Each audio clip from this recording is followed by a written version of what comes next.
Hello everyone, एक बार फिर से आप सभी का स्वागत है। और आज के इस वीडियो में हम डिस्कस करेंगे कि आगे आने वाली क्लास का टाइम टेबल किस प्रकार से है, यानी कि कल आपको कौन सी क्लास मिलेंगी और उसके बाद इस वीक में आपको कौन सी क्लास मिलेगी। अब हम वीक से वीक टाइम टेबल अपडेट कर दिया करेंगे पहले से ही, ताकि आपको ये पता रहे कि आगे आने वाले 7 दिन में हम कौन कौन सी क्लास में क्या क्या सब्जेक्ट पढ़ेंगे। वीडियो बहुत दिन से नहीं डाला है, लगभग 10 दिन हो गए हैं। 10 दिन से कोई भी क्लास नहीं आ पाई है। उसका सिर्फ एक मात्र रीज़न है कि मैं घर चला गया था और वहाँ पे वीडियो बनाने के लिए जो फैसिलिटी चाहिए होती है वो मुझे अवेलेबल नहीं हो पाई, इसलिए से वीडियो नहीं बन पाया। और फिर त्यौहार भी था दिवाली का, तो मैंने सोचा कि थोड़ा सा इसी को एंजॉय कर लिया जाए, क्योंकि अब आने वाले टाइम में कोई त्यौहार नहीं है।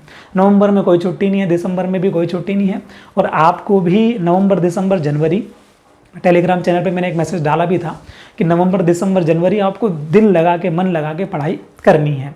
ठीक है, हो सके तो सारी जो भी शादी वगैरह आ रही हैं इनको अवॉइड करना है हम लोगों को, और साथ में खुद की शादी को छोड़ के, खुद को शादी के अलावा किसी की शादी में न जाओ तो ज़्यादा अच्छा है। और उसके अलावा आप क्या कर सकते हैं, सिर्फ पढ़ाई पे फोकस कर सकते हैं। अब देखिए शेड्यूल क्या क्या रहेगा इस क्लास में और क्या पढ़ने वाले हैं। इस क्लास में शेड्यूल समझेंगे, थोड़ी सी बातचीत करेंगे, क्योंकि आज इसको नॉर्मल रखेंगे क्लास को पूरा। थोड़ी सी बातचीत करेंगे, एग्जाम कब होगी वगैरह, सीबीसीटी से संबंधित आपके कुछ क्वेश्चंस थे उनके बारे में डिस्कस करेंगे। और उसके अलावा फिर एट द लास्ट चलते चलते हम जल्दी से विदिन 3 या 4 मिनट के अंदर इनके सॉल्यूशन देख लेंगे। ठीक है, ये 2 क्वेश्चन एक पैटर्न पर है और ये 2 क्वेश्चन एक पैटर्न पर आधारित है। तो किन्हीं किन्हीं बच्चों को तो ये सवाल आते हैं, लेकिन ऐसे बच्चे भी होते हैं, ऐसे कैंडिडेट भी होते हैं जिनको ये प्रश्न नहीं आते हैं कि इनको कैसे करते हैं। और ये वाले प्रश्न एग्जाम में रहते हैं, 1 नंबर का ही रहता है, लेकिन ये 1 नंबर छूट भी जाता है कई बार, कोई बच्चा नहीं कर पाता है। ठीक है, तो हम डिस्कस करते हैं कि इस वीक का, यानी कि नवंबर का जो फर्स्ट वीक आ रहा है हमारा, जो कि कल से शुरू होगा, इस वीक में क्या क्या क्लासें आने वाली हैं। तो कल यानी कि ट्यूसडे को आपको एक क्लास मिलेगी ग्रामीण अर्थव्यवस्था की। ठीक है, कल आपको क्लास मिलेगी रूरल इकोनॉमी की, पहली क्लास होगी। यानी कि जो हमारा सिलेबस है, जो हमारा सब्जेक्ट है पंचायती राज एवं ग्रामीण अर्थव्यवस्था, उसकी तो ग्रामीण अर्थव्यवस्था की पहली क्लास हमको कल मिल जाएगी। यानी कि ट्यूसडे को रात तक या 9 बजे से पहले वो इस चैनल पर अपलोड हो जाएगी। ठीक है, तो वो ग्रामीण अर्थव्यवस्था की आपकी पहली क्लास होगी। पंचायती राज का जो भी आपने नोट्स बना रखा है उसी में उस क्लास के जो आपके क्वेश्चंस होंगे या फिर उसमें जो भी हम लोग पढ़ेंगे वो होगा। जैसे फॉर एग्जांपल ये वाला जो एक शीट है, ये पीडीएफ है, ये ग्रामीण अर्थव्यवस्था के ऊपर आधारित जो प्रश्न है इसको हमने टॉपिक वाइज सेक्टर में बांट दिया है। यानी कि ग्रामीण अर्थव्यवस्था का हम लोग एक टॉपिक उठाएंगे, उस एक टॉपिक को उठाने के बाद उससे संबंधित जितने भी प्रश्न बन सकते हैं, जैसे ये 33 प्रश्न हैं, ये 33 प्रश्न हैं, और ये 33 प्रश्न बहुत इंपॉर्टेंट है। 33 प्रश्न तो हम लोग क्लास में देखेंगे, उसके अलावा क्लास में और एक्स्ट्रा मटेरियल भी होगा और एक्स्ट्रा इन्फॉर्मेशन भी होगी, और उसके संभावित प्रश्न क्या बन सकते हैं वो भी हम क्लास में डिस्कस करेंगे। ये 33 प्रश्न वो हैं जो कि पटवारी परीक्षा 2017 में पूछे गए थे। ठीक है, उसके अलावा उस क्लास में हम लोग और भी डेटा ऐड करेंगे, क्योंकि ये डेटा तो पुराना है, 2017-18 वाला है, और अब नए साल का डेटा क्या क्या हो सकता है या अब संभावित प्रश्न और क्या क्या हो सकते हैं वो भी हम कल वाली क्लास में डिस्कस कर लेंगे अच्छे से। जरूरत लगी तो उस क्लास के भी हम 2 पार्ट कर देंगे। ठीक, तो कल हमारी क्लास आएगी ग्रामीण अर्थव्यवस्था की। ठीक है, उसके बाद फिर अगले दिन आपको क्लास मिलेगी गणित की, प्रतिशत वाला जो हमारा टॉपिक चल रहा है। अब हम ये कोशिश करेंगे कि इस वीक के एंड तक इसमें जितने भी टाइप बचे हुए हैं आपके मिसलेनियस टाइप को भी मिला के, जितने भी टाइप प्रतिशत से बन रहे हैं वो सारे टाइप हम लोग खत्म कर देंगे। यानी कि सैटरडे तक प्रतिशत खत्म करके, और हम कोशिश करेंगे कि संडे को कोई नया टॉपिक शुरू कर दें। ठीक है, या मंडे को कोई नया टॉपिक हम लोग शुरू कर दें। हमको सैटरडे तक प्रतिशत खत्म करना ही करना है किसी भी कंडीशन में। ठीक, उसके बाद फिर बीच में इसी वीक में आपको रीजनिंग की क्लास भी मिल जाएगी। रीजनिंग में हम देखेंगे कि ऐसा कौन सा चैप्टर है जिसके प्रश्न एग्जाम में तो नहीं आए थे पटवारी की परीक्षा में, लेकिन अब आ सकते हैं। क्योंकि देखो पैटर्न, मतलब कि पैटर्न कैसे कह सकते हैं कि पैटर्न रिपीट नहीं होगा, जैसे कि question as it is repeat नहीं होगा, लेकिन जैसे मान लीजिए कोई क्वेश्चन मैं आपको प्रैक्टिकल कर दिखाऊंगा क्लास में कि एक क्वेश्चन पूछा गया है, मान लो किसी सेम पैटर्न पे, सेम दिमाग लगाने से उसका आंसर आता है, और ऐसा एक और टॉपिक है रीजनिंग में जिसमें भी सेम दिमाग लगाना पड़ता है। ठीक है, तो वो वाला क्वेश्चन पूछ लिया गया, और ये जो हमारा अगला वाला जो एक और चैप्टर बचा हुआ था इससे प्रश्न नहीं आया था पिछली बार, तो मैं ऐसा सोच पा रहा हूँ कि इस क्वेश्चन को मतलब कि जो क्वेश्चन एग्जाम में पूछा गया उसको रिपीट ना करते हुए उसको रिप्लेस करके ये वाला क्वेश्चन पूछ सकते हैं। ये सारी डिटेल में हम लोग रीजनिंग वाली क्लास में बात करेंगे। तो इस वीक में आपको रीजनिंग की क्लास मिल जाएगी। उसके अलावा पंचायती राज में जो नगरीय निकाय की जो हमारी क्लास पेंडिंग चल रही है, यानी कि हमने आर्टिकल 243 से लगाकर आर्टिकल 243 तक PQRS तक हमने पढ़ लिया था। उसकी अगली क्लास नहीं लाने का सिर्फ एक रीज़न है। वो रीज़न ये है कि नगरीय निकाय का एक भी प्रश्न एग्जाम में नहीं पूछा गया। ठीक है, तो मैंने ये सोचा है कि इस वीक के अंत में पंचायती राज की नगरीय निकाय की सिर्फ एक ही क्लास बनाएंगे और उस क्लास में ये डिस्कस कर लेंगे कि कौन से आर्टिकल में क्या आता है। जैसे आर्टिकल 243P में क्या है, तो परिभाषाएं हैं, है ना, नगर पालिका जो नगर निगम उनसे संबंधित जो है वो परिभाषाएं हैं। तो हम क्या करेंगे, आर्टिकल 243P से S तक तो हमने पढ़ लिया है। S के बाद 243T से लगा के आर्टिकल 243ZG में ये जितने भी आर्टिकल हमारे बचे हुए हैं इनमें क्या क्या संबंधित है। एग्जाम में मान लो क्वेश्चन अभी तक नहीं आया है, अगर आ गया तो क्या आ सकता है, तो ये आ सकता है कि आर्टिकल 243ZG किससे संबंधित है। तो कम से कम अपन इतना तो याद रखें कि कौन सा आर्टिकल किससे रिलेटेड है। तो उसकी एक ही क्लास बना के हम लोग नगरीय निकाय को खत्म कर देंगे। ठीक है, तो हमारा क्या हो जाएगा, पंचायती राज जो हमारा टॉपिक था कौन सा वाला, पंचायती राज यानी कि ग्राम पंचायत, और हमने जो पढ़ा था आर्टिकल 243 से लगाकर आर्टिकल 243O तक जो हमने पढ़ा था शुरुआत की, आई थिंक क्लास 1 से लगाकर क्लास 7 में शायद वो ख़त्म है, और फिर क्लास 8 शायद नगरीय निकाय से आई थी। तो 7 क्लासें वो हैं। फिर हम क्या करेंगे उसके बाद, तब तक मुझे लगता है शायद कि वैकेंसी के बारे में भी डिस्कस करेंगे कि क्या बातचीत हुई है। तो तब तक क्या करेंगे, फिर दोबारा से क्लास लेके आएंगे। कौन सी, पंचायती राज के ऊपर पूरी क्लास फोकस रखेंगे, पंचायती राज के ऊपर रखेंगे। और उसके अलावा फिर उस क्लास में, क्योंकि आपने 7 लेक्चर देख चुके होंगे, आपने उसका नोट्स बना चुके होंगे, अब उसमें एक्स्ट्रा मटेरियल क्या क्या हम लोग डाल सकते हैं, यानी कि एग्जाम में और क्वेश्चन क्या क्या बन सकते हैं, तो उसके बारे में हम डिस्कस करेंगे। ये इस वीक में नहीं होगा जो मैं डिस्कस करने की बोल रहा हूँ ना, पंचायती राज के ऊपर और भी चीज़ें, यानी कि जो ग्राम पंचायत जो है हमारा पंचायती राज की जो 3 स्तर की व्यवस्था है, ग्राम पंचायत, जनपद पंचायत, जिला पंचायत, उसकी बात कर रहा हूँ। वो चीज़ हम डिस्कस करेंगे जब हमको ज़रूरत लगेगी कि हाँ अब नोटिफिकेशन आउट हो गया है और अब हमको हमारी एग्जाम में जो हम लोग तैयारी कर रहे हैं इसके एफर्ट को 4 गुना, 5 गुना, 10 गुना कर देना चाहिए, तब हम लोग उसके ऊपर डिस्कस करेंगे। फिलहाल इस वीक में कौन सी क्लास आएगी, पंचायती राज की, नगरीय निकाय की आएगी। ठीक है, कल आपको कौन सी क्लास मिलेगी, ग्रामीण अर्थव्यवस्था की मिलेगी। परसों आपको कौन सी क्लास मिलेगी, प्रतिशत की मिलेगी। और उसके बाद आपको कौन सी क्लास मिलेगी, रीजनिंग की मिलेगी। ठीक है, ऐसे करके आपको इस वीक का ही शेड्यूल है।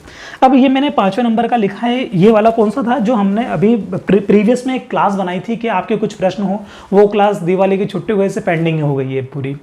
अब उसके ऊपर थोड़ा बात करते हैं।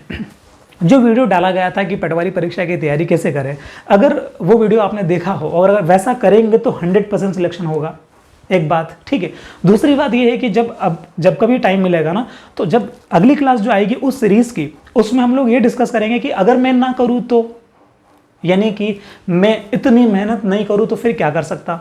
ठीक है, उसके ऊपर बात करेंगे कि हम कम एफर्ट लगा के, लेकिन हाँ इसमें तुक्का रहेगा। ठीक है, मैं इसमें कोई गारंटी नहीं लूँगा। हाँ, वो जो क्लास में बताया गया, वो 1 घंटे की जो क्लास है उसमें जो चीज़ें बताई गई है, अगर वो अभी आप कर रहे होंगे, ठीक है, रोजगार निर्माण, घटना चक्र वगैरह, वो सब कुछ जो भी है, ग्रामीण अर्थव्यवस्था की जो नोट्स वगैरह वो कैसे बना सकते हैं, तो वो सब चीज़ें वहाँ से निकाल के कैसे कॉपी में उतारना है वगैरह, इतनी अगर मेहनत कर रहे होंगे, और जो कर रहा होगा उसको पता होगा कि उसको कम से कम 6, 7, 8 घंटे तो लग रहे होंगे। ठीक है, तो अगर वो कर रहे हो तो फिर तो सिलेक्शन होना ही है, फिर तो कोई रोक ही नहीं सकता है। लेकिन अगर वो नहीं करना है तो क्या कर सकते हैं। ठीक है, उसके आगे बात करेंगे। उसमें क्या है, उसमें एफटी का आपका माइंड अच्छा होना चाहिए, वो कर सकते हैं। ठीक है, उसको नेक्स्ट डिस्कस करेंगे। जॉब प्रोफाइल, अब कुछ बातें हैं आपकी जो क्वेश्चंस मुझे जो अभी एट प्रेजेंट माइंड में जो आएंगे उनके आंसर मैं अभी दे दूंगा, और उसके अलावा और कुछ क्वेश्चन बच जाएंगे तो उसके जो आंसर है वो हम लोग नेक्स्ट क्लास में, जब भी मैं उनको मुझे देखने का टाइम मिलेगा कॉमेंट को, तो मैं उसको अगली क्लास में, जब हम क्लास लेके आएंगे कि एक क्लास हमारी वो हो गई है, अब अगली क्लास कौन सी हो सकती है उस सीरीज़ में, है ना, मैंने कैसे किया वगैरह वगैरह, वो सब कुछ उसमें बात करेंगे कि कम एफर्ट लगा के कैसे एग्जाम निकाली जा सकती हैं। ठीक है, तो उसी में हम बाकी कमेंट के आंसर को वो कर लेंगे। तो जैसे मुझे जो कमेंट याद आ रहे हैं, वो एक तो कमेंट आपका सीपीसीटी से रिलेटेड है, एक जॉब प्रोफाइल से रिलेटेड कुछ कमेंट हैं कि जॉब प्रोफाइल बताइए, सीपीसीटी ज़रूरी है कि नहीं है। तो सीपीसीटी का एक लास्ट बहुत बार मैं बोल चुका हूँ कि हुआ क्या था कि 2017 से पहले जब परीक्षा होती थी पटवारी की परीक्षा वर्ष 2017 से पहले जब होती थी ना, तब क्या था, तब सीपीसीटी नाम की कोई चीज़ थी नहीं। ठीक है, यानी कि CPCT उसमें कंपलसरी नहीं था। तो जब वो कंपलसरी नहीं था तब जो है ना, तब विभिन्न प्रकार के डिप्लोमा मांगे जाते थे, PGDCA, DCA वगैरह, ठीक है। लेकिन 2017 की जो वैकेंसी आई है उसमें कोई डिप्लोमा की आवश्यकता नहीं थी। आपके पास कोई भी डिप्लोमा नहीं है और सिर्फ ग्रेजुएशन है तब भी आप फॉर्म भर पाएंगे। बात क्लियर है? यानी कि अगर हम 2017 में जो कुछ भी नोटिफिकेशन आया था उसके अनुसार अभी बात करें कि वैसा का वैसा ही नोटिफिकेशन यदि रिपीट हो जाता है, जो कि 99.99% संभावना है कि वैसा ही रिपीट होएगा, तो अगर ऐसा हो जाता है तो आपको किसी प्रकार का डिप्लोमा करने की आवश्यकता नहीं है, CPCT ही काफ़ी है। और आप स्नातक होने चाहिए, यानी कि आपके पास क्या होना चाहिए, ग्रेजुएशन होना चाहिए। मैं यदि लास्ट ईयर में हूँ और मेरा रिजल्ट अभी नहीं आया है तो मैं फॉर्म भर पाऊँगा? तो आप फॉर्म नहीं भर पाएंगे। आपका रिजल्ट, लास्ट सेमेस्टर का रिजल्ट या लास्ट ईयर का रिजल्ट, एग्ज़ाम जिस दिन नोटिफिकेशन आएगा उससे पहले आ जाना चाहिए, तो आप फॉर्म भर पाएंगे। ठीक, तो क्या समझे कि ग्रेजुएशन कंप्लीट होना चाहिए और CPCT अनिवार्य है? तो हाँ, अनिवार्य है। और क्या हमको समय देंगे एक्स्ट्रा 2 साल का, 1 साल का, 6 महीने का? तो बिल्कुल देंगे। ठीक है, मेरी गट फीलिंग ये कहती है कि 100% आपको समय मिलेगा। ठीक, तो ये चीज़ें हमारी सॉल्व हो गई कि CPCT से संबंधित जो चीज़ें थी वो सॉल्व हो गई है। और क्या समस्या है CPCT में? और ये क्वेश्चन था कि क्या मेरी हिंदी टाइपिंग तो निकली हुई है लेकिन इंग्लिश नहीं निकली हुई है, और मेरा कंप्यूटर का जो पेपर होता है CPCT में वो मेरा निकला हुआ है, तो क्या मैं फॉर्म भर पाऊंगा? तो बिल्कुल आप फॉर्म भर पाएंगे। अगर आपकी इंग्लिश नहीं निकली है, हिंदी की टाइपिंग आपकी निकल गई है, ठीक है, हिंदी की टाइपिंग आपकी निकल गई है, आपकी इंग्लिश की टाइपिंग नहीं निकली और आपका कंप्यूटर का पेपर भी निकल गया है, तो आप फॉर्म भर पाएंगे। वो मैंने CPCT का एक वीडियो बना रखा है, उसको देखेंगे तो और भी अच्छा रहेगा। क्या मैं CPCT में मतलब कि हिंदी टाइपिंग में पास हो गया लेकिन कंप्यूटर के पेपर में फेल हो गया, तो क्या मैं CPCT पास माना जाऊँगा? तो नहीं माने जाएंगे। कंप्यूटर का पेपर पास होना कंपलसरी है। उसके बाद आपको क्या चाहिए, हिंदी टाइपिंग चाहिए। कितने की स्पीड चाहिए? 20 की स्पीड चाहिए मिनिमम आपको 20 की स्पीड चाहिए हिंदी में, प्लस कंप्यूटर का पेपर आप पास हों। इतनी बात क्लियर है? तो CPCT अनिवार्य है, बिल्कुल अनिवार्य है। कितने दिन का समय मिलेगा? वो नोटिफिकेशन आएगा तब मिलेगा कि नहीं मिलेगा, लेकिन मुझे तो ये लगता है कि मिलेगा। ठीक है, आपको समय मिलेगा। अगर नहीं है तो क्या कर सकते हैं? तो अभी फॉर्म भर सकते हैं। ठीक है, अभी फॉर्म भराए थे, अब एग्ज़ाम होने वाली है, एडमिट कार्ड आ चुके हैं, तो अभी एग्ज़ाम हो जाएगी। ठीक है, मैं डेट शायद भूल चुका हूँ, मुझे लगता है शायद 5-7 इसी वीक में एग्ज़ाम होने वाली है CPCT की। तो अब क्या होगा, अब ये एग्ज़ाम होगी और फिर इसका रिजल्ट आएगा, इसी महीने इसका रिजल्ट आ जाएगा, नवंबर में इसका रिजल्ट आएगा, और नवंबर में ही फिर अगली CPCT एग्ज़ाम के फॉर्म भरना चालू हो जाएंगे। तो जो बुद्धिमान व्यक्ति होंगे ना, वो क्या करेंगे, वो अभी इसी वक्त से CPCT की तैयारी करना भी चालू कर देंगे। ज़्यादा कुछ भी नहीं लगता है, सिर्फ 1 घंटा लगता है। 1 घंटे की प्रैक्टिस से अगर आप नवंबर पूरा प्रैक्टिस करेंगे और दिसंबर में भी मान लो आपके एग्ज़ाम, मुझे लगता है शायद जनवरी में होगी, तब तक आपके पास बहुत समय है। आपके पास नवंबर पड़ा है, आपके पास पूरा दिसंबर रखा हुआ है, आप 2 महीने में CPCT भी कर सकते हो। सिर्फ 1 घंटा देना है, कोई ज़्यादा बड़ी भारी बात नहीं है। ठीक है, तो वो कर लेंगे तो क्या फ़ायदा है, वो कर लेंगे तो अच्छी बात है ना। मान लो कि उन्होंने 1 साल का समय दिया तो हमको फिर बाद में नहीं करना पड़ेगा। ये डिस्कस करेंगे अब हम आते हैं जॉब प्रोफाइल में। जैसे जॉब प्रोफाइल में और भी अच्छे से मैं समझा पाऊंगा CPCT वाली चीज़। ठीक है, किसी का क्वेश्चन था कि लड़कियों के लिए कैसी है जॉब, ठीक है, लड़कों के लिए कैसी है। जैसे सबको लगता है कि नहीं, बॉयज़ के लिए तो अच्छी होगी या गर्ल्स के लिए तो अच्छी होगी। देखो, बॉयज़ के लिए ज़्यादा बुरी है। ठीक है, ये मेरा ओपिनियन है। हो सकता है कि बाकी जो पटवारी हों वो इस चीज़ से एग्री ना भी करें, ठीक है, लेकिन हाँ, मेरे पॉइंट ऑफ व्यू से देखा जाए तो बॉयज़ के लिए ज़्यादा टफ है, गर्ल्स के लिए ज़्यादा ईजी है ना, ये वाली जॉब। वो कारण उसका सिर्फ ये है कि जो हल्का हमको आवंटित होता है, जो हमको जिस गांव में के हम पटवारी होते हैं, उस गांव में जब कोई महिला जाती है, ठीक है, तो महिला जाती है तो जो व्यक्ति होते हैं गांव के, वो एक शालीनता से, नम्रता से, सभ्यता से हाथाजोड़ी करके बात करते हैं। ठीक है, हाँ, लेकिन अच्छा, कोई लड़का जाएगा तो क्या करेंगे, तो भी हाथाजोड़ी करके तो बात करेंगे, लेकिन मान लो कि कहीं गाली देने वाली बात आई ना, तो वो गाली भी बक देंगे, लेकिन महिला को गाली नहीं भग पाएंगे। बात समझ रहे हो, महिला का वो। और हाँ, कुछ आड़े टेढ़े काम आते हैं, कुछ मतलब कि मतलब समझ जाओ, कुछ इस प्रकार के काम आते हैं, वो काम महिला के पास नहीं जाते हैं। ठीक है, वो अगर उन्होंने देखा गांव वालों ने कि यार ये जो पटवारी है, ये है ना, ये थोड़ा लड़का है, यानी कि पुरुष है, तो इनसे हम बात कर सकते, किसी भी प्रकार की बात कर सकते। महिला से बात करने में आदमी घबराता है। तो रही बात कि महिला के लिए अच्छी है कि बुरी है, तो महिला के लिए बहुत अच्छी जॉब है, और अच्छी इसलिए भी है क्योंकि इसका जॉब प्रोफाइल जो है ना, उसमें आप चीज़ों को अपने अकॉर्डिंग मैनिपुलेट कर सकते हैं, मतलब अपने अकॉर्डिंग इस जॉब को आप कर सकते हैं। इसमें किसी का कोई इतना प्रेशर नहीं होता है, जब तक कि कोई क्या बोल सकते हैं कि कोई प्राकृतिक आपदा ना आ जाए या फिर कोई इमरजेंसी ना आ जाए, ऐसी कोई इमरजेंसी ना आ जाए कि करना ही करना है, तब तो फिर सभी को टाइम पे जाना पड़ता है, ठीक है। तब तो फिर अच्छे अच्छे अधिकारी भी जब बिजी हो जाते हैं, तो फिर हम क्या चीज़ हैं, ठीक। तो रही बात कि हम अगर ये समझें कि एक महीने में कितने दिन हमको ऐसे दिन मिलेंगे, तो मेरे अकॉर्डिंग एक महीने में 5 दिन ऐसे रहते हैं जिनमें बहुत ज़्यादा प्रेशर होता है, ठीक है। फिर महिला हो या पुरुष हो, फिर वो फर्क ही नहीं पड़ता है ना, तब प्रेशर रहता है। लेकिन 25 दिन आप अपने अकॉर्डिंग चीज़ों को मैनेज कर सकते हैं, अपने अकॉर्डिंग आप इस जॉब को चला सकते हैं, ठीक है। तो इस चीज़ को और भी अच्छे से तरीके से समझाने के लिए हम ये कर सकते हैं कि मैं सोच रहा हूँ कि अगले महीने उसके ऊपर काम करूँगा कि एक नया चैनल बनाया जाए, जो कि ये एजुकेशन चैनल हो जाएगा, जहाँ पे सिर्फ पढ़ाई होगी, और एक चैनल बनाया जाए जिसमें चीज़ों को, जैसे अभी तो मैं बोल रहा हूँ, ठीक है, कि गाँव में जाएंगे ऐसा होगा वैसा होगा, लेकिन वही चीज़ आपको दिखे, एक वीडियो के माध्यम से आपको वो चीज़ दिखे कि चीज़ें कैसे होती हैं, तो उसके ऊपर एक चैनल बनाएंगे, सोचेंगे उसके ऊपर काम कर रहे हैं, अब देखो क्या होता है, ठीक है। तो फिलहाल हम जॉब प्रोफाइल पे दोबारा से आते हैं, ठीक है। तो लड़कियों के लिए भी ठीक है, घबराने की कोई आवश्यकता नहीं है। जैसे कि गर्ल्स क्या होती है ना, गर्ल्स को थोड़ा सा हेजिटेशन होता है, डर लगता है कि मैं कैसे मैनेज करूँगी, मैं क्या करूँगी, गाँव में कैसे जाऊँगी वगैरह। तो देखो वो सब चीज़ें एक बार हमको जब हल्का आवंटन होता है, और जब हम धीरे धीरे हमारी ट्रेनिंग होती है, ऐसा तो है नहीं ना कि हमको एक साथ वहाँ पर भेज देंगे कि जाओ ये हल्का संभालो, एग्ज़ाम क्वालिफाई करी, रिजल्ट आया और फिर बोल दिया कि जाओ ये एग्ज़ाम ये हल्का संभालो, ऐसा नहीं होता है। आप एग्ज़ाम क्वालिफाई करेंगे बाकायदा, उसके बाद आपको बाकायदा ट्रेनिंग होगी, डॉक्यूमेंट वेरिफिकेशन के बाद आपकी ट्रेनिंग होगी, और ट्रेनिंग आपकी 6 महीने चलेगी, जिसके अंदर आपकी 2 या 4 महीने की ट्रेनिंग रहेगी, मतलब कि वो कोर्स के अकॉर्डिंग हो जाता है। मान लो कि 3 महीने की आपकी कोर्स खत्म हो गया और 3 महीने आपको फील्ड में भेज दिया, 4 महीने मान लो आपको पढ़ा दिया, 2 महीने के लिए आपको फील्ड में भेज दिया। फील्ड में भेज दिया मतलब क्या, तब आपके पास कोई हल्का नहीं रहेगा।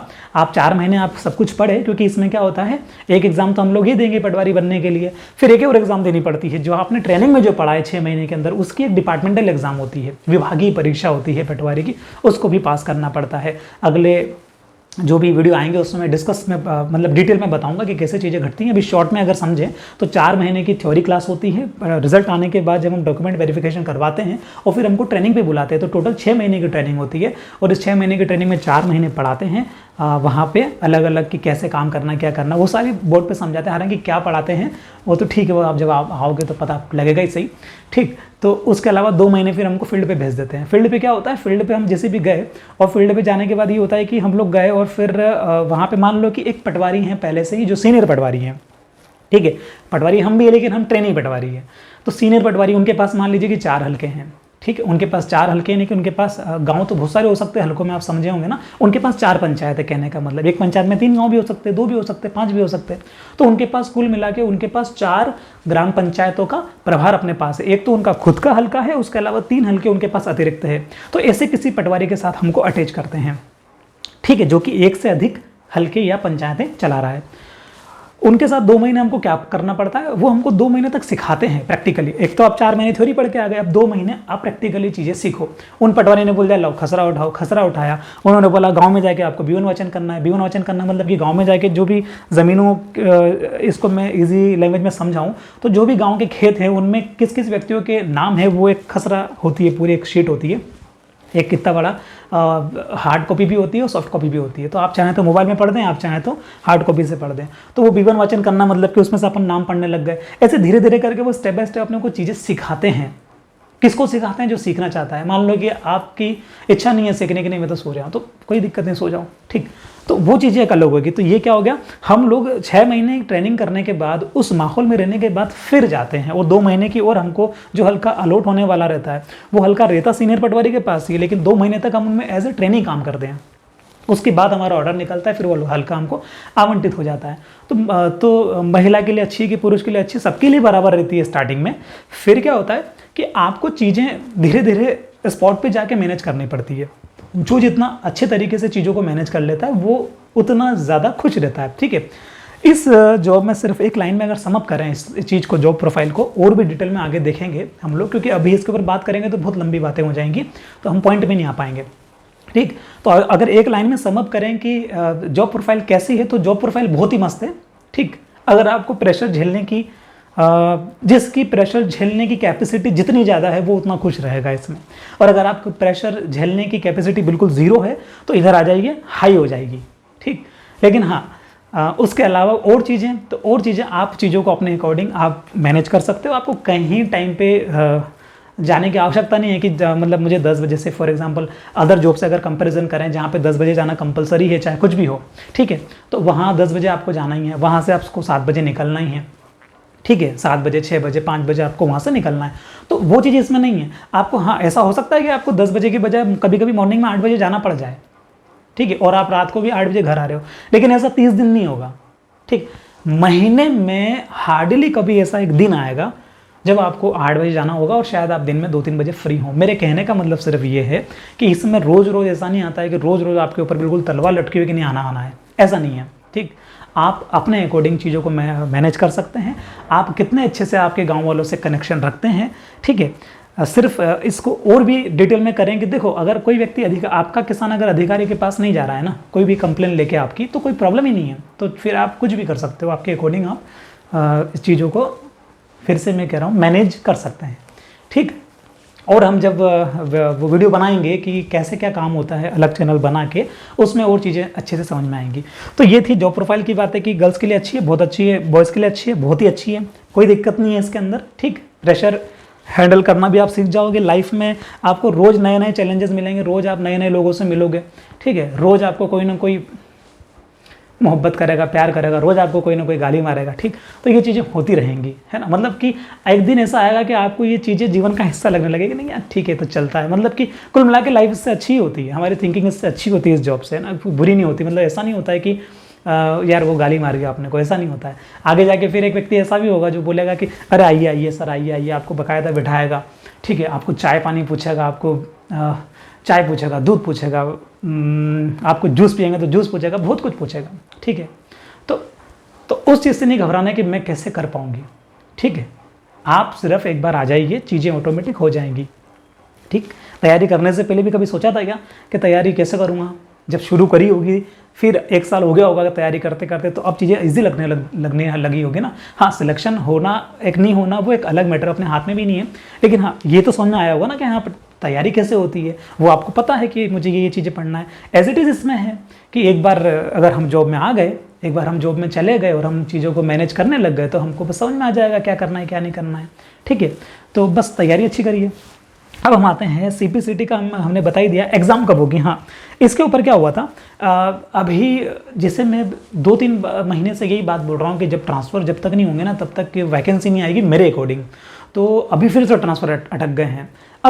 अब ये चीज़ें हैं कि जैसे फॉर एग्ज़ाम्पल इस वीक अगर ट्रांसफ़र की वो आ जाए, मैं बात कर रहा हूँ किसके ट्रांसफ़र की, पटवारियों के ट्रांसफ़र की, ये जो राजस्व विभाग के जो ट्रांसफ़र है इनकी बात कर रहा हूँ मैं।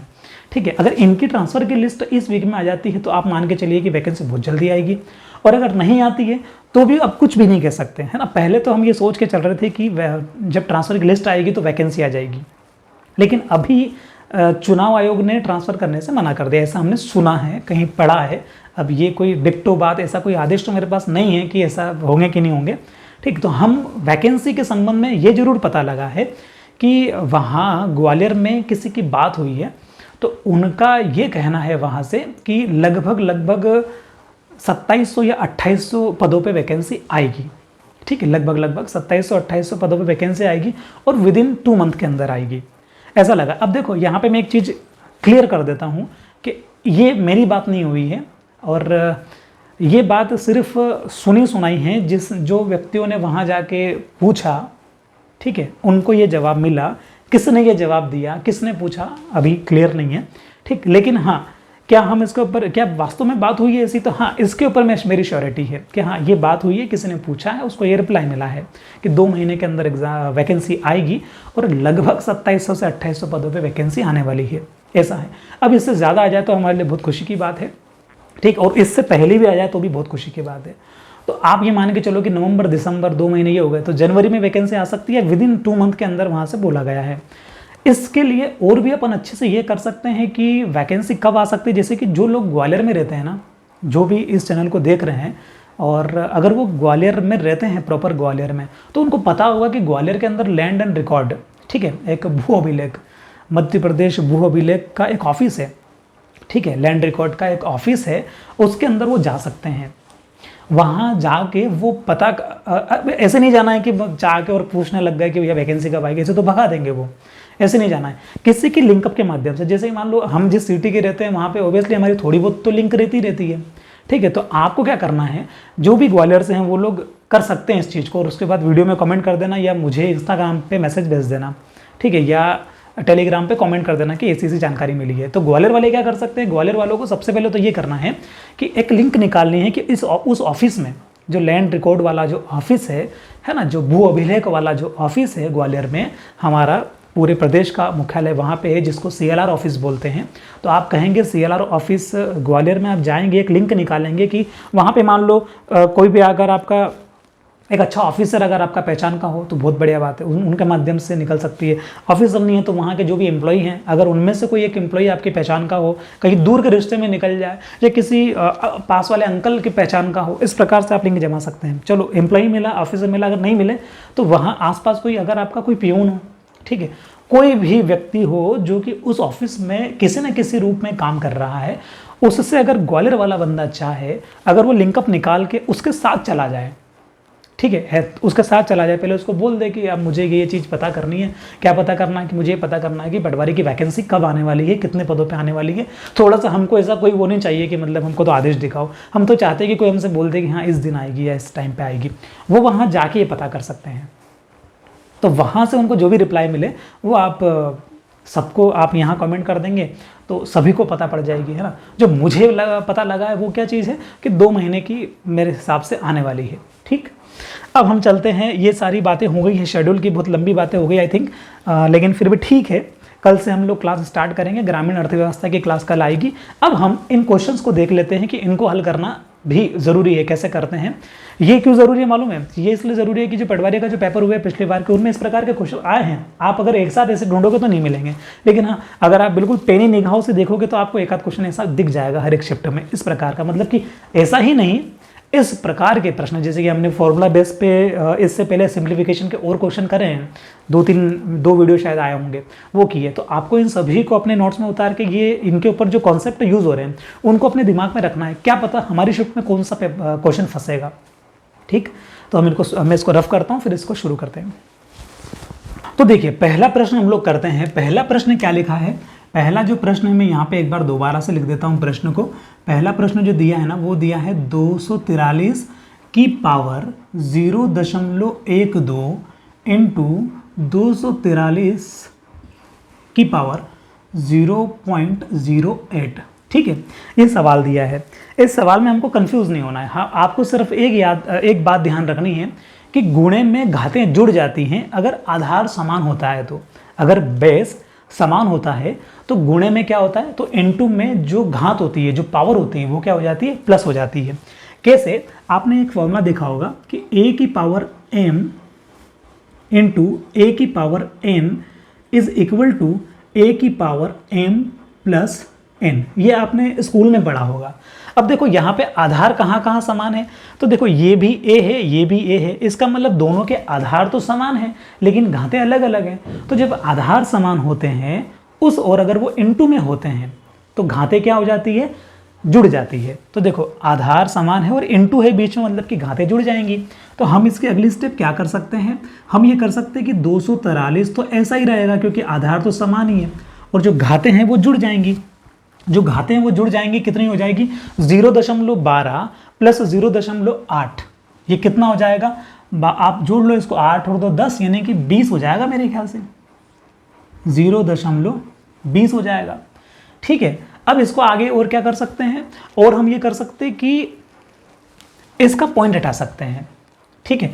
इसका अगर आप पॉइंट हटाएंगे तो कितने जीरो लगेंगे अपोन में, तो आप कहेंगे अपोन में 2 जीरो लगेंगे। मैंने ये पॉइंट हटा दिया तो बटे में क्या आ जाएगा, बटे में 100 आ जाएगा, ठीक है। इस जीरो से मान लो आपने ये जीरो काट दी, 2 एकम 2 और 2 पंजे 10। यहाँ तक आपको समझ में आ गया होगा। 20/100 था तो 20 पंजे 100 होता है, तो मैंने वहाँ पे 1/5 लिख दिया। अब क्या हो सकता है, तो इतना करने के बाद आप इतना दिमाग लगा लेंगे कि यार यहाँ पे कुछ 5 का हो सकता है। तो कैसे हो सकता है, 5 से आपको 5 काटना कैसे है, आप 243 को क्या लिख सकते हैं, 3 × 3 × 3 × 3 × 3, 5 बार। देखो 3 की पावर 5 कितना होता है, 243 होता है। ठीक, अब क्या करेंगे, अब इस 5 से ये 5 कट जाएगा, तो आपका उत्तर कितना आ जाएगा, आपका उत्तर आ जाएगा 3, और यही इस सवाल का उत्तर है। कैसे आया आप बात समझो। 243 है ना, ये 243 जो है इसको आप 3 × 3 × 3 × 3 × 3 ऐसे कर सकते हैं। 3 तिया 9, 9 तिया 27, 27 तिया 81, और 81 में अगर आप 3 का गुणा करेंगे तो 243 आ जाएगा। इसका मतलब क्या है, 3 × 3, 3 की पावर 5 बराबर क्या होता है, 243। तो हमने क्या किया, 243 की जगह 3 की पावर 5 लिख दिया, और वहाँ पे ऊपर क्या कर लिया, 1/5 कर दिया। ये बीच में इंटू है तो 5 से 5 कट जाएगा, क्योंकि 5/5 हो जाएगा वो, तो 5 से 5 कटा तो क्या बचा, 3 बचा। तो 3 इस सवाल का उत्तर है। ऐसा का ऐसे ही सेम पैटर्न पर आधारित हम अगला सवाल अब देखते हैं। अब देखो अगला सवाल जो दिया है ना उसको भी यहाँ लिख देते हैं। अगला सवाल आपको दिया है 243 की पावर 0.8 डिवाइड है इस बार, है ना, पिछली बार इंटू था और इस बार आपको बीच में क्या दिया है, डिवाइड दिया है, और फिर आगे दिया है 243 की पावर 0.4। ठीक है, तो आपने एक चीज़ देखी होगी कि जब आधार समान होते हैं ना और बीच में अगर भाग का साइन रहता है, डिवाइड का साइन रहता है, तो जो घातें होती है, जो पावर होती है वो माइनस हो जाती है। मैं ये कहना चाह रहा हूँ कि अगर कहीं लिखा है a की पावर m और बीच में डिवाइड का साइन लगा है और फिर लिखा है a की पावर m, तो यहाँ पे आप ये लिख सकते हैं a की पावर m - n। आपको इतना ध्यान रखना है कि यदि आधार समान हो तो गुणे में घातें जुड़ती हैं और भाग में घातें माइनस हो जाती है। ठीक, तो ये वाला क्वेश्चन भी इजी बन जाएगा। कैसे बन जाएगा, 243 तो ऐसा ही रहेगा, ठीक है, क्योंकि आधार तो हमको वैसा ही रखना है, और जो पावर दी है, जो घातें दी है उनको माइनस कर लेना है। पहले हमने जोड़ा था क्योंकि बीच में इंटू का साइन था, इस बार हम घटाएंगे क्योंकि बीच में डिवाइड का साइन है, भाग में घातें माइनस हो जाती है। तो 0.8 में से आप 0.4 को माइनस करेंगे तो कितना बचेगा, तो आप कहेंगे 0.8 में से मैं 0.4 को माइनस करूँगा तो बताओ कितना बचेगा, 0.4 ही बचेगा, 0.4 बचेगा, है ना। इसको घटाया तो 0.4 बचा। इसमें से अगर मैं ये पॉइंट हटा दूं तो क्या होगा, तो बीच में 10 आ जाएगा बटे में, है ना, 1 0 लग जाएंगी। इसको क्या कर सकते हैं, 2 से काट सकते हैं, 2 दूना 4 और 2 पंजे 10। आप क्या समझे कि तो फिर से 5 आ गया। इसका मतलब मैं 243 को क्या लिख सकता हूं, तो मैं 243 को 3 की घात 5 लिख सकता हूं। कैसे लिख सकता हूं, अभी हमने देखा था, क्योंकि 3 × 3 × 3 × 3 हम 5 बार करेंगे तो 243 आ जाएगा। तो इसकी जगह क्या कर सकते हैं, 3 की पावर 5 लिख सकते हैं। ठीक है, और बाहर क्या चल रहा है, बाहर चल रहा है 2 की पावर 2/5 चल रहा है। तो अब क्या होगा, अब ये 5 उधर जाएगा ना, तो 5 से 5 तो कट जाएगा, क्या बचा, 3 की पावर 2 बची। उत्तर कितना आया, उत्तर आ गया आपका 9, और यही इस सवाल का उत्तर है। ठीक है, आप ऐसे भी कर सकते थे कि 3 की पावर 5 है तो 5 × 2 10 हो गया, 5 × 2 10 हो गया, ऊपर 10 हो गया, नीचे 5 हो गया, तो 10/5 कितना होगा, तो 5 दूना 10 होता है, तो भी कर सकते हैं। सबसे बढ़िया क्या है, डायरेक्ट काट दो, तो 3 की पावर 2 यानी कि इसका उत्तर कितना आ गया, 9 आ गया। तो 2 सवाल तो ये थे जिसके ऊपर आपने देखा कि यार 243 आया, तो मैं इसको क्या कर सकता हूँ, 3 की घात 5 ले सकता हूँ। अगर 343 होता तो क्या करते, तो फिर वहाँ पे 5 वाला सवाल नहीं आता, वो 3 यहाँ पे बटे में 3 वाला सवाल आ जाता। मतलब कि ऐसा सवाल वो डिज़ाइन करते कि आप जब ये सॉल्व करके लाते तो यहाँ पे 5 की जगह आपको 3 मिलता, और 343 को आप क्या लिख सकते हैं, तो 343 को हम लोग 7 की पावर 3 लिख सकते हैं। मैं आपको वैरायटी ऑफ ये दे रहा हूँ सोचने का, कि आपको ऐसा जरूरी नहीं है कि 243 से हर बार एग्जाम में आए। आपको अब ये पैटर्न है तो आपको इस पैटर्न के ऊपर आधारित और क्वेश्चन उठाने हैं। ठीक है, हो सकता है आपको ये 243 की जगह क्या मिल सकता है, 343 मिल सकता है। 343 को क्या लिख सकते हैं, 7 × 7 × 7, मतलब कि इसको क्या लिख सकते हैं, 7 की घात 3 लिख सकते हैं। तो अब वो ऐसा सवाल भी डिज़ाइन कर सकते हैं कि जब वो पॉइंटों में कुछ देंगे और आप उसको काटेंगे तो आपको बटे में क्या मिल जाएगा, 3 मिल जाएगा। तो वो 7 वाला सवाल भी एग्जाम में आ सकता है। ऐसे आप नंबर ऑफ क्वेश्चंस ढूंढिए। ठीक, अब हम ये 2 सवाल हमने देख लिए जिनमें 2 आपके पैटर्न यूज़ हुए हैं, एक ये वाला और एक ये वाला। गुणे में घाते जुड़ती हैं, भाग में घाते माइनस होती है। अब हम अगले 2 सवाल देखते हैं कि इनको कैसे बनाना है। देखो अगला सवाल देखते हैं। अगला सवाल भी हम लोग यहाँ लिख लेते हैं पहले। अगला सवाल हमको दिया है cube root of 3x minus 8। ठीक है, क्यूब के अंदर, घनमूल के अंदर हमको 3x माइनस 8 दिया है और 4 बराबर 0, ये हमारा सवाल है। इसमें आपको x का मान निकालना है। ठीक है, तो क्या कर सकते हैं, तो हमको ऐसे सवाल में ये देखना है कि यहाँ पे क्या लिखा हुआ है, 3 लिखा हुआ है। ठीक है, तो पहले तो क्या करो कि ये जो -4 लिखा हुआ है इसके ऊपर तो रूट, वो जो घनमूल वाला जो रूट है वो जा नहीं रहा है। ठीक है, तो अब क्या कर सकते हैं, उस 4 को हम लोग उधर भेज सकते हैं। क्या करेंगे, ये जो क्यूब रूट लिखा है ना इसको तो हम ऐसा ही रख देंगे 3x माइनस 8। अब क्या करेंगे, -4 को हम बराबर के उधर भेज रहे हैं, तो -4 बराबर के उधर जाएगा तो प्लस का हो जाएगा। तो ये माइनस जो 4 है ये बराबर के इधर आया तो क्या हो गया, प्लस का हो गया है। अब अगली स्टेप क्या बनेगी, बराबर के इधर भी और बराबर के इधर भी क्या कर दो, घन, मतलब कि उसका घन कर दो, उसका क्यूब कर दो। क्यूब कैसे, इसकी भी पावर 3 लगा दो, उसकी भी पावर 3 लगा दो। क्या ऐसा कर सकते हैं, बिल्कुल कर सकते हैं, कोई फर्क ही नहीं पड़ेगा। मैं कहना चाह रहा हूं कि ये जो हमारा घनमूल 3x माइनस 8 लिखा है ना, इसको क्या करो, इसको भी पावर 3 लगा दो। ठीक है, तो बराबर के इधर अगर पावर 3 लगाएंगे तो बराबर के उधर भी पावर 3 लगानी पड़ेगी, तभी चीज़ें बैलेंस हो पाएगी। ठीक, तो हम क्या करेंगे, 4 के पावर में 3 लगा देंगे। ऐसा अगर उधर भी हमने पावर 3 कर दी तो फिर कोई दिक्कत नहीं है। हाँ, इधर कर दी उधर नहीं करेंगे तो प्रॉब्लम होगी, है ना, तो बराबर नहीं रहेगा फिर वो। अब क्या होगा, अब देखो इससे ये कट जाएगा।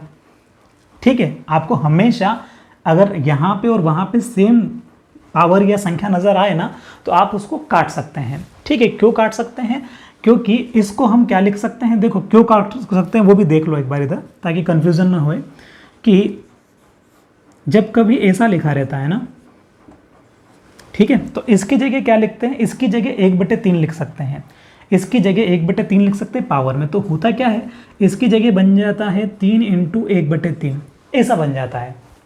ठीक है, तो वो 3 से 3 कट जाता है, इसलिए हमने उसको काट दिया पूरा। तो इससे ये पूरा कट गया, तो यहाँ क्या बचा, इस जगह बराबर में, तो आप कहेंगे इस जगह तो बराबर में 3x माइनस 8 बचा। उधर क्या बचा, उधर बचा 4 की पावर 3। 4 की पावर 3 कितनी होती है, 4 चौक 16 और 16 चौक 64। मतलब कि मैं 4 की पावर 3 की जगह क्या लिख सकता हूँ, 64 लिख सकता हूँ, क्योंकि 4 की में अगर पावर 3 करेंगे तो 64 आएगा। अब क्या करना है, अब ये -8 जो है ना इसको उधर भेजना है, तो -8 अगर उधर जाएगा तो क्या हो जाएगा, तो प्लस का हो जाएगा। तो 64 और 8 कितने हो जाएंगे, तो 64 और 8 हो जाएंगे 72। ठीक है, और उसके बाद क्या होगा, ये x तो यहीं रह जाएगा और 72 में डिवाइड 3 करेंगे, क्योंकि ये गुणा में है, उधर जाएगा तो भाग में हो जाएगा। तो 3 से इसको काट लो, 3 दूना 6 और 3 चौक 12, 24 आंसर आएगा। ठीक है, इसका उत्तर कितना आएगा, 24 आएगा। हमने क्या किया, हमने कुछ भी नहीं किया, हमने यहाँ सिर्फ इसमें जो सोचने वाली बात थी, है ना, जो समझने वाली बात थी, वो क्या थी कि हमको बराबर के इधर भी क्यूब करना है, बराबर के इधर भी क्यूब करना है। क्यूब क्यों करना है, क्योंकि हमने यहाँ पे 3 देख लिया था। हम यहाँ 4 देखेंगे तो हम पावर 4 करेंगे, हम यहाँ 5 देखेंगे तो हम लोग पावर 5 करेंगे। बात क्लियर हो पा रही है, तो ये इस चीज़ का कॉन्सेप्ट था। अब अगला सवाल देखते हैं। अब देखो आज का आखिरी सवाल है सिंप्लीफिकेशन वाली क्लास का। इसमें 4th ऑफ रूट दिया है, 4th of root of 4x + 1 - 3 = 0। हमने क्या देखा था, हमने ये देखा था कि सबसे पहले तो ये -3 जो लिखा हुआ है ना, इसको बराबर के उधर भेज दो, क्योंकि इसके ऊपर तो ये लाइन जा भी नहीं रही है ना, तो उसको तो हम भेज सकते हैं उधर। तो हम क्या करेंगे, इसको तो ऐसा ही रहने देंगे और -3 को हम उधर भेज देंगे, तो ये हो जाएगा हमारा प्लस का 3। अब क्या कर सकते हैं, अब कोई दिमाग नहीं लगाना। अब क्या करना है, अगर यहाँ 4 दिख रहा है ना तो इधर भी पावर 4 कर दो, उधर भी पावर 4 कर दो, बराबर के उधर भी पावर 4 कर दो, इधर भी 4 कर दो। तो हम क्या करेंगे, हम इसको तो वापस से एज इट इज़ लिख लेंगे 4x + 1। इसकी हमने क्या करी, पावर 4 लगा दी। ऐसा हम तब कर पाएंगे जब हम बराबर के इधर भी पावर 4 कर दें, है ना, तभी तो वो 4 4 से कट जाएगा तो कुछ भी नहीं बदलेगा। तो हमने क्या किया, हमने इधर भी पावर 4 कर दी और इधर पावर 4 करी तो उधर भी पावर 4 कर दी। हमने इधर पावर 4 क्यों करी, ताकि ये से ये कट जाए। क्यों कटा अभी हमने देखा था इधर क्यों कटता है वो, है ना, क्योंकि उधर 1/4 हो जाएगा और वापस में कट जाएगा। जब ये पूरा उससे कट गया तो क्या बचा है, तो सिर्फ ये बचा है 4x + 1 बचा है। बात क्लियर है। 3 की पावर 4 को आप क्या लिख सकते हैं, तो जब आप 3 × 3 × 3 × 3 4 बार करेंगे ना तो आपको 81 मिलेगा, क्योंकि 3 × 9 9 × 27 और 27 × 81। या ऐसे भी कर सकते कि 3 × 3 इसका 9 निकला, फिर अगला 3 × 3 उसका भी 9 निकला, 90 90 कितना होता है, 81 होता है। आप जैसे भी करना चाहो, 3 की पावर 4 कितनी होती है, 3 की पावर 4 81 होती है। बात क्लियर है। 4x, अब ये +1 उधर जाएगा तो क्या होगा, माइनस का हो जाएगा। तो 81 में से अगर ये 1 घटाएंगे तो कितना बचेगा, तो 80 बचेगा। ठीक है, ये x तो यहीं रह जाएगा और ये 4 गुणा में है तो ये भाग में चला जाएगा, तो आपको कितनी वैल्यू मिलेगी, आपको 20 वैल्यू मिलेगी, क्योंकि 80 में हम 4 का भाग लगाएंगे। तो हमारा इस सवाल का जो उत्तर है ना वो कितना हो जाएगा, 20 हो जाएगा। तो आज की क्लास को हमने बहुत ही नॉर्मल रखा और चीज़ों को बड़े बेसिक तरीके से समझा कि ये जो 4 सवाल थे इनमें हमने ये समझा कि गुणे में घातें जुड़ती हैं, भाग में घातें माइनस होती है। और जब कभी ऐसा सवाल आ जाए कि यहाँ पे आपको 4 लिखा रहे तो दोनों तरफ पावर 4 कर दो, यहाँ 5 लिखा रहे तो दोनों तरफ 5 कर दो, यहाँ 6 लिखा रहे तो दोनों तरफ 6 कर दो। तो इन सवालों से भी नहीं घबराना हमको, बीच बीच में हम इसी सवाल को लेते हुए भी चलेंगे ताकि सिंप्लीफिकेशन पे भी कॉन्सेप्ट बनता रहे। और परसेंटेज की क्लास तो आ ही रही है, ठीक है, इस वीक परसेंटेज खत्म कर देंगे, बाकी आपने सारी चीज़ें देख ही ली हैं। मिलेंगे कल और हम पढ़ेंगे ग्रामीण अर्थव्यवस्था और 33 क्वेश्चन निपटाएंगे। इनके अलावा मुझे लगता है 10 एक क्वेश्चन और ऐसे होंगे जो कि एक्स्ट्रा इन्फॉर्मेशन के ऊपर आधारित होंगे, जो कि संभावित प्रश्न बन सकते हैं मेरे अनुसार कि हाँ अब ये प्रश्न पूछे जा सकते हैं। ठीक है, तो मिलेंगे कल, तब तक के लिए थैंक यू सो मच।